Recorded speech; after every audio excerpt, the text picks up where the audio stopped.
জীবনে যদি সর্বদা সুখী থাকতে চান, সর্বদা যদি আনন্দে থাকতে চান, তাহলে শ্রীকৃষ্ণের এই বাণীটি সবসময় মনে রাখবেন।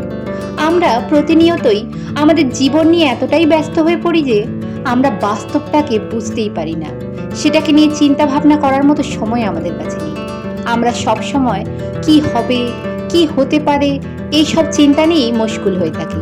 কোনো কাজ করার পরেও তার ফল কি হতে পারে নিজেদের মতো করে একটা মতামত তৈরি করতে থাকি। কিন্তু ভগবান শ্রীকৃষ্ণ তার গীতাতে বলেছেন, কর্ম করে যাও। কর্ম করাটাই জীবের সব থেকে বড় কাজ। তাই কর্মের ওপরে কখনো অবহেলা করো না। কিন্তু কর্মের ফল কি হবে সেটা তোমার জানা নেই, তার উপর তোমার কোনো অধিকার নেই। তাহলে সেই ফলের জন্য কেন তুমি কষ্ট পাবে? কর্মটা কিভাবে করবে, কতটা সুন্দরভাবে করতে পারবে সেটা তোমার জানা আছে, সেটা তুমি পারবে। তাই সেটার দিকে মনোযোগ দাও। কখনোই তার ফলের আশা করতে যেও না। একটা কাজকে তুমি যতটা নিষ্ঠাভাবে করবে, যতটা নিঃস্বার্থভাবে করবে, তার ফল নিয়ে আশা করবে না, তখন তোমার মধ্যে কোনো এক্সপেকটেশনই থাকবে না। তাই তার ফল যা হওয়ার সেটাই হবে। আমাদের মন গড়া কিছু হবে না। আমরা সবসময় কিছু মন গড়া তৈরি করতে চাই। আমাদের যেটা চাই, আমরা যেটা ভালোবাসি, আমরা সেটাই পেতে চাই।